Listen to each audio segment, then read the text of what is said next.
புனிதமான ஆட்சிக்கு ஒரு புதிய தத்துவத்தையும் விளக்கத்தையும் கொடுத்தாரு சார். எங்க கியூபாவில் போய் புரட்சி பண்றதை சொல்லி சேக்குவார் என்ன சொன்னாரு, எங்கே அநீதி நிகழ்கிறதோ அங்கே ஆர்ப்பரித்து மக்கள் தானாகவே எழுந்து புரட்சி செய்வார்கள் சொன்னார். அப்படி என்ன இங்க நடந்துருச்சு?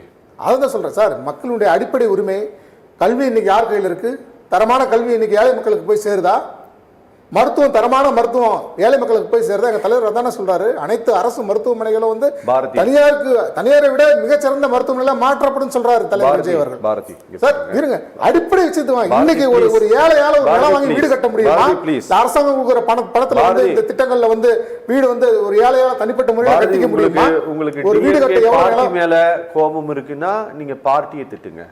ஆனா இங்க கல்வி கிடைக்குதாங்கிற கேள்வி எல்லாம் மிக அபத்தமானது. நான் சொல்றேன், இந்தியாவினுடைய சராசரியை விட 2 மடங்கு சதவிகிதத்தில் உயர்கல்வியினுடைய வளர்ச்சி இருக்கக்கூடியது தமிழ்நாடு மட்டும்தான்.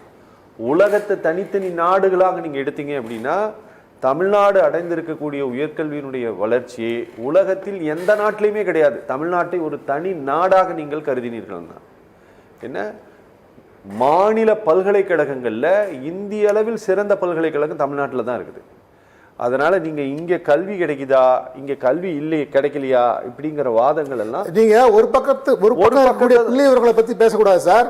இன்னைக்கு கடந்த 10 ஆண்டுகள்ல அரசு பள்ளிகள்ல இலவசமாக கல்வி தரக்கூடிய அரசு பள்ளிகள்ல எத்தனை சதவீத மாணவர்களுடைய எண்ணிக்கை குறைஞ்சிருக்குன்னு பாருங்க.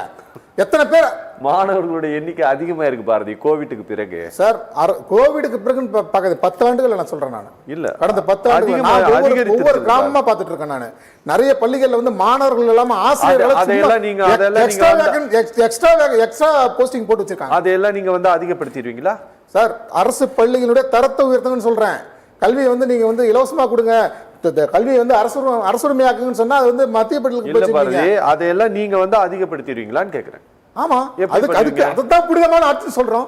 எப்படி மக்களுக்கான அடிப்படை தேவை சார், மக்களுக்கான அடிப்படை தேவைகளை உண்மையாகவே பூர்த்தி செய்கின்ற அரசு தான் புனிதமான ஆட்சி.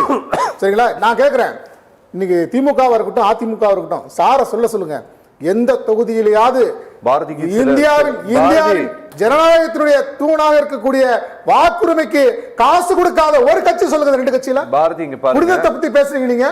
திமுகவோ அதிமுகவோ தன்னுடைய தேர்தல் அறிக்கையில நான் வாக்குக்கு பணம் கொடுக்க மாட்டேன்னு சொல்ல முடியுமா? சொல்லுங்க சார். பாரதி, நீங்க எஜுகேஷன் பத்தி எல்லாம் பேசுறதுனால நான் உங்களுக்கு ஞாபகப்படுத்த விரும்புறேன். அகில இந்திய அளவில் பள்ளிக்கல்வி உயர்கல்விக்கான இந்திய அரசாங்கத்தினுடைய ஒதுக்கீடு 1,20,00,000.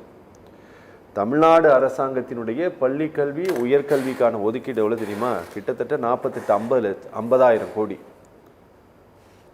50,000 கோடி, 1,20,000 கோடி தான் ஒட்டுமொத்த தேசத்திற்குமான இந்திய அரசாங்கத்தினுடைய ஒதுக்கீடு. ஆனா இங்க மாநில அரசாங்கத்தினுடைய ஒதுக்கீடு மட்டும் 50,000 கோடி. நீங்க இதுக்கு மேல கடந்த ஆட்சி காலத்தை விட இந்த ஆட்சி காலத்தில் அதிகம் தான் ஒதுக்கீடு பண்ணிட்டு இருக்காங்க. நீங்க இது எல்லாத்தையும் கடந்து கூடுதலாக நீங்க பண்ணிடுவீங்க. இதுல 60% பணம் எவ்வளவு ஒதுக்கீடு பண்றாங்கிறது முக்கியம் கிடையாது. இங்க என்ன திட்டம் போடுறாங்கிறது முக்கியம் கிடையாது. அந்த திட்டத்துக்கு எவ்வளவு நிதி ஒதுக்குறாங்கிறது முக்கியம் கிடையாது. இந்த திட்டத்தை திருடாம கொண்டு போய் மக்கள் மத்தியில சேர்க்கணும். இந்த திட்டத்தினுடைய பலனை வாக்களித்த மக்களுக்கு, இந்த நாட்டின் மக்களுக்கு கொண்டு போய் முழுமையா சேர்க்கறதுல தான் வெற்றி இருக்குதே தவிர எவ்வளவு பணம் ஒதுக்குறாங்க, திட்டத்துக்கு ஒதுக்குறாங்கிறது முக்கியம் கிடையாது.